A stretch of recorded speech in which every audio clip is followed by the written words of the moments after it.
Hello ladies, gentlemen, boys, girls, innies, outers and in-betweeners. My name's Dan and welcome back to another PAP Reports. It's Friday, June 19th, 2020. On the 2nd of June we heard the story of PC Kevin Mohess, Metropolitan Police Constable, who asked a victim of revenge porn crime to meet him for a drink and send him some naked pictures of herself back in 2018. The victim is said to have recognised Mohess as the constable she reported the crime to when he contacted her over Instagram. Mohess, based at the Metropolitan Police's North East Command Unit, had his misconduct hearing scheduled for Wednesday the 3rd of June, which was expected to last 3 days. 2.5 weeks later, and the outcome of that misconduct hearing has been released. During the hearing, it was heard that when Mohess was leaving the home of the victim after taking a statement, he whispered to her that he may need to see the photographs of her which had been distributed. The hearing was told he sent her a string of Instagram messages between November 15th and December 18th, 2018, suggesting that they meet for a drink and asking for nude and open leg shots. The panel found PC Mohess's conduct from his initial whispered comment deliberately made in the absence of his colleague that he would need to see the photographs that were the subject of the original complaint, up to and beyond his request for nude photographs in the messages set out above, was sexually motivated. He was found to have breached the standards of professional behaviour in respect of authority, respect and courtesy, confidentiality and discreditable conduct, and was shown the door. Greater Manchester Police are said to be closing a number of roads in North Manchester this weekend in an attempt to crack down on illegal parties.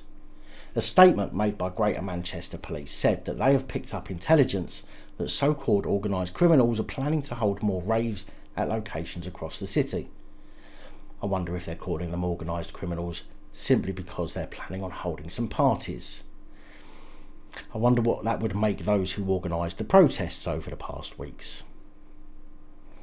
Last week, around 6,000 people attended 2 raves in Manchester. Raves which the police initially said they didn't know about until it was too late, only to then come out later and say that they had been given information about the gatherings but decided not to police them as there were too many people. At the gatherings last week that Greater Manchester Police decided not to police, 1 woman was raped, 3 people were stabbed and 1 person died of a drugs overdose. Greater Manchester Police issued a tweet yesterday warning that they are aware of planned gatherings, saying, "We are aware of an outdoor party planned within the local area. This has not been authorised and is therefore illegal. We have agreed with Manchester City Council temporary road closures from midday Saturday 20th of June until 2 AM Sunday 21st. Police say they will be in place to permit access to residents and manage traffic flow. Residents have been advised that they may have to present documents to confirm their address." Your papers, please. Mayor for Greater Manchester, Andy Burnham, said in a press conference Thursday that more could have been done by Greater Manchester Police to stop one of last weekend's raves. Really? More could have been done? So what exactly are you doing to hold the police to account for not doing more, Mayor Andy Burnham? Greater Manchester Police say they have set up a central intelligence gathering unit in response and will make more police available to tackle any problems this weekend. Staying with Greater Manchester Police and the subject of these raves that are so illegal the police allowed them to go ahead last week, resulting in multiple incidents, a video has been released by police, no doubt to try and take the focus off their lack of initial action and put it onto their reaction as they attend to one of the stabbing victims. Nothing quite like reactive policing rather than proactive policing, eh boys?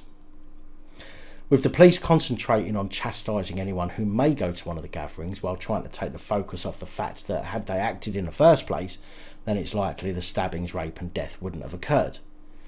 Assistant Chief Constable Nick Bailey said those attending an illegal rave face the prospect of arrest and prosecution. They are utterly unacceptable and we will do all we can to prevent them from happening. We are aware that there are possible further illegal raves being organised in the Greater Manchester area this weekend. There will be a dedicated policing operation in place with a much higher police presence in potential hotspot areas. He continued, please, if you know about these events then make sure you are telling the authorities, make sure you are telling Greater Manchester Police so we have the best opportunity to prevent them from occurring. just like how they did last weekend after they knew that the parties were going ahead. One of the serious concerns is the safeguarding of all those attending these events. What we saw last week was police officers having to cross really unsafe terrain to get to an injured young lad who had been stabbed, and they had to provide first aid in that environment because the ambulance crews were unable to directly get there. Boo-hoo. Poor police had to cross tough terrain because they allowed the gatherings to take place in the first place, and now taking a focus off that by blaming those who attended. Well done, boys. Do you remember this? What for? Smart guy, you're harassing me. What for? I haven't done nothing wrong. Tell these, mate. What, go on. No, you've done nothing wrong. Give me the definition of harassment. Give your details. You want me to give you the key. Sit in your car, shut up. And if you want to fucking step to me and puff in your chest out, something like that, then fine. I'll lock you up. We'll do that, shall we? I'll make something up. Public order. Score up to a police officer. Shall I do that? Who are they going to believe, me or you? Who are they going to believe, me or you? Now, that video I posted on the 19th of April, 2 months ago, just 2 days after the incident occurred, even though it could not be clearer that the constable took a hop, skip and a jump over the line that separates proper policing with abuse of powers. It's taken this long for the police to release information indicating that he and one of his colleagues are now under investigation for misconduct. Really, it's taken 2 months to come to the conclusion that this needs investigating for misconduct. The first constable, PC, Big Bollocks, has been notified that he is under investigation for gross misconduct. The second constable has been notified that he is under investigation for misconduct for an allegation that he did not challenge or report the conduct of the first constable, although the IOPC added that the service of a notice that they are under investigation is not an implication of guilt. Amanda Rowe, IOPC Regional Director, said, "I recognise that this incident has caused concern in the local community and understandably has raised questions about the conduct of the officers. It is our role to independently investigate the matter and ensure the officers are accountable for their actions and to identify if any broader lessons can be learned. This work is underway and is progressing well. Lancashire Constabulary and the 2 officers are cooperating with our inquiries. We have spoken to a man who was stopped by the police and we will keep him regularly updated on this investigation," she said. As will I. When more information becomes available, I will most certainly let you know. On the 25th of November last year, I uploaded a video speaking about Max Coopey, the son of 2 police constables who killed 2 people because he was driving while stoned, in a vehicle he wasn't insured to be driving, whilst on a driving ban, after only just being released from jail 7 days prior to the incident for serving some time for driving whilst disqualified. Max Coopey killed father of 3, Jason Immy, 48, and John Shackley, 61, as they were walking back from dinner in Ascot, Berkshire, in August 2018. Coopey was later absolved of blame of their deaths by an official police report and was given a community service and a fine for drug driving, but was later handed a 12-week jail term after he was caught driving his mother's Renault Clio car whilst disqualified and without insurance weeks after the fatal crash. Coopey, whose parents are Met police officers, served just over a week in prison before being freed on bail while awaiting an appeal hearing against his conviction for driving while disqualified and without insurance. Well, yesterday Coopey had his conviction and sentence overturned at Reading Crown Court. Judge Heather Norton argued that PCSO Gary Clark, who witnessed Coopey in his mother's car on October the 19th, may have been suffering from confirmation bias. She ruled that it would therefore be unsafe to convict Coopey on that basis. So does that mean that when a police constable says they saw something and have no proof of it, we can claim confirmation bias? It's amazing how the courts love to accept the word of a police constable when it suits them though, isn't it? Giving evidence at the appeal hearing in Reading Crown Court yesterday, former PCSO Clark said, "As I passed the car, I looked straight through the driver's window. I saw it was Mr. Coopey driving the vehicle. Initially he was facing me, but as I went past he sort of sank down into the seat to try and hide his appearance." However, Judge Norton decided that Mr. Clark had only seen Coopey for 3 seconds, calling it a brief glimpse, and said he had expected to see the teenager. Jai Patel, representing the Crown, brought forward evidence of the teenager's bad character, pointing to his conviction of drug driving in June 2018 and the killing of Mr. Shackley and Mr. Immy in Ascot. Eva Nikuliu, representing Kupi, told the court how the teenager had never been charged in relation to the men's death, adding that it's legally irrelevant, highly prejudicial, and frankly gratuitous. I mean, what a wanky thing to say. People died, and it was proven that this cretin was driving when they died, and this is how their death is dealt with. Nice one. Judge Norton, sitting with two magistrates at Reading Crown Court, said, "The fact that two people died tragically in that accident seems to us may be heavily prejudicial. It cannot have any bearing on the decision we have to make today as to whether or not it was Mr. Coopey driving on October the 19th. So this is good news, meaning that if this cretin can't have his previous brought up in order for the judge to determine the wider picture of his habitual law breaking, then why the fuck should we? So, police privilege prevails again, although I wonder how it would be panning out today if he had killed somebody who wasn't as white as the poor victims were. 27-year-old HMP Doncaster prison officer Chelsea Stevenson has been handed a suspended sentence after being found guilty of misconduct in public office, after a relationship between her and a prisoner were uncovered. Stevenson had been caught on CCTV visiting his cell outside the normal lockdown time in January of last year. It was also claimed that she visited the prisoner when he was moved to HMP Hatfield, posed as a member of the public, and listed herself as his partner. Stevenson was arrested in January 2019. Upon arrest, police found a mobile phone in her home that showed intimate messages between her and the inmate, along with a letter he had written her. South Yorkshire Police's investigation officer, Detective Constable Christian Boreham, said Stevenson admitted being in a relationship with a prisoner following her arrest.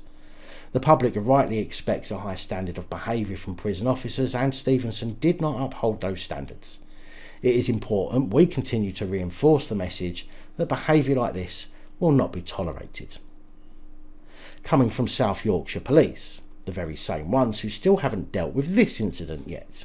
Enough! Oh, whoa! Enough!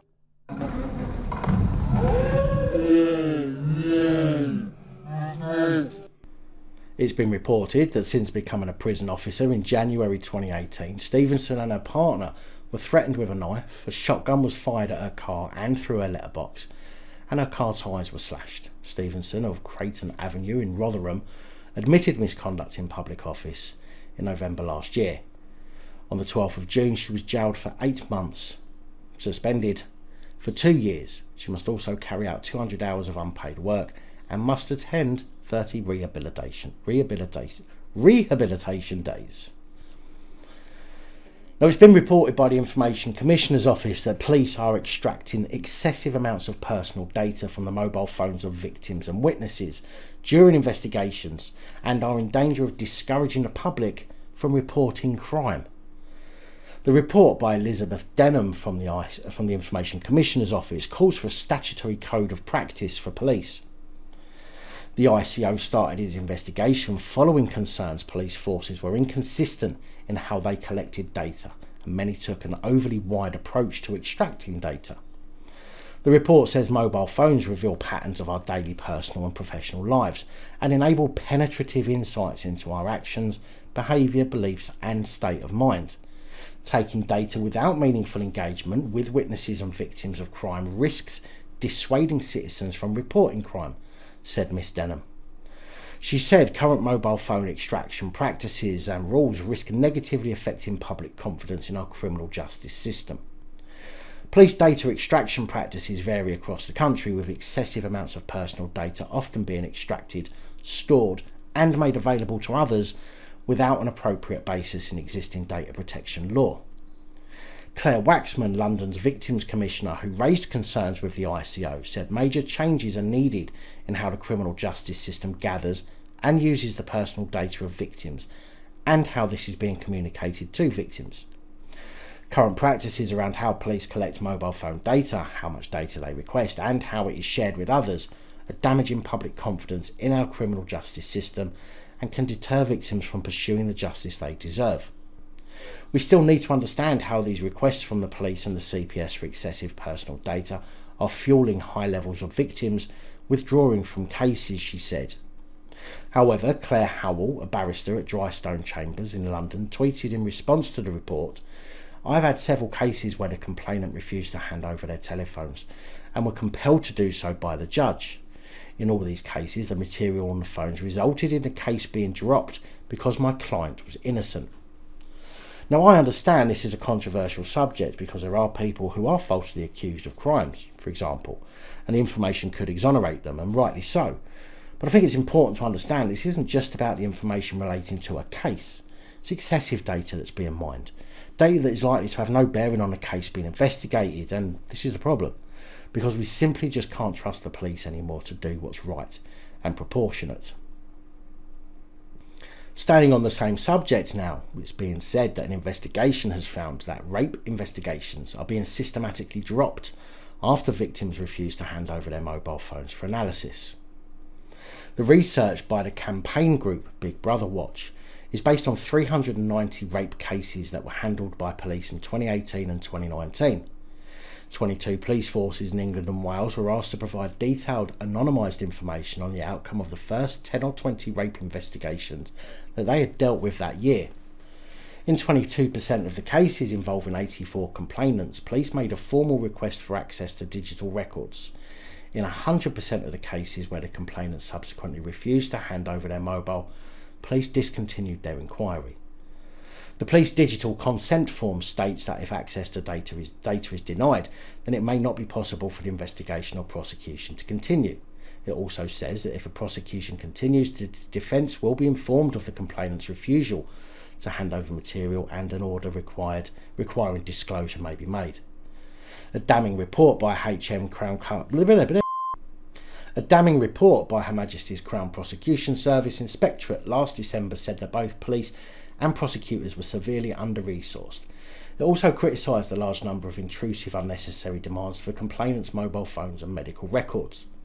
Big Brother Watch argues that digital searches are highly likely to infringe victims' data protection and privacy rights and are causing major delays to investigations. But to be fair, if someone is making a complaint, then I don't see why the information relating to their complaint would be withheld by the victim. Apart from the fact the police like to take more data than needed, so if the police were literally only taking the evidence related directly to the incident, then it wouldn't really be a problem. So basically it's the police's fault that people don't want to give evidence over to them. Vera Baird QC, the Victims Commissioner for England and Wales, and 10 human rights organisations, including Big Brother Watch, Amnesty International and Centre for Women's Justice, have urged police to revise their approach to digital evidence. Silky Carlo, Director of Big Brother Watch, said our investigation shows that rape victims are being systematically denied justice if they defend their data rights. Victims of no other crimes are expected to surrender their digital lives to such speculation and scrutiny. Victims reporting rape to the police want nothing more than to advance investigations and to consent to lawful and proportionate evidence collection, but the police insist on an all-or-nothing approach in which they have to either put their private lives on trial or see rapists walk free. In 2018, The Guardian revealed that police were demanding almost unfettered access to highly personal records and data from potential rape victims before pressing ahead with their cases. Spokesperson for the National Police Chief Council said the National Digital Evidence Consent Form was introduced to bring consistency to the way forces were obtaining and recording the consent of victims and witnesses in providing their digital device for examination. Police have a duty to pursue all reasonable lines of inquiry in every investigation and to meet their disclosure obligations under the Criminal Procedure and Investigations Act. Evidence is required by prosecutors to ensure a strong case can go to court.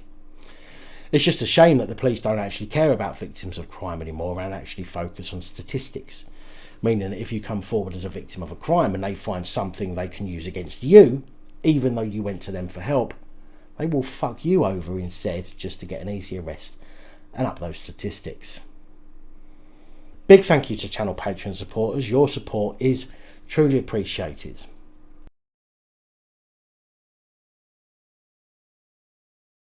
And that's all I have for you today. Please like, share, comment and subscribe. Let me know your thoughts, as I know many of you will. And until next time, stay safe, look after each other, film the police, and of course, other officials. Good night, all. Thank you for taking the time to watch this video.